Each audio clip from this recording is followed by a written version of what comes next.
रामकृष्ण हरी. माझं नाव कोमल रामकृष्णाजी चापले. हा माझा मुलगा श्रेयांश कोमलजी चापले. मागील काही दिवसा अगोदर शाळेमध्ये कॅम्प आला होता, डॉक्टर वगैरे त्यांनी याला चेकअप केलं. तर याच्या हार्टमध्ये 3 mm चा होल सांगितला डॉक्टरांनी. त्यांच्या माध्यमातून काटोलला गेलो आणि काटोलवरून मला त्यांच्याच रुग्णवाहिकामध्ये धंतोलीला नॅशनल मदर सेंटरमध्ये नेलं.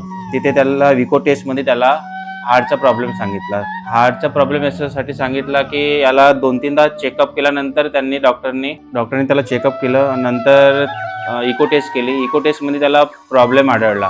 त्यांनी डॉक्टरांना मला सांगितलं 3.5 mm चा याच्या हार्टमध्ये होल आहे म्हणून. तर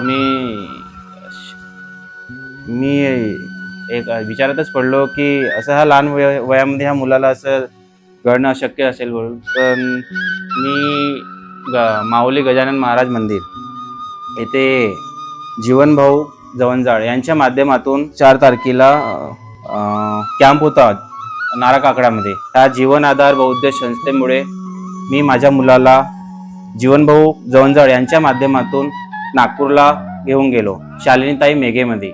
तेथे मी 10 तारखेला गेलो. त्या 10 तारखेमध्ये याला 3 दिवस तिथे ॲडमिट केलं. त्यानंतर डॉक्टरने चेकअप केल्यानंतर इको टेस्ट केली. इको टेस्टमध्ये त्याला ब्लड टेस्ट, इको टेस्ट आणि ECG टेस्ट ह्या तिन्ही रिपोर्ट तिथे डॉक्टरांनी त्याला नॉर्मल सांगितलं. मी एकदम विचिंबितमध्ये पडलो की याच्या अगोदर याला डॉक्टरांनी हार्टचा प्रॉब्लेम सांगितला होता.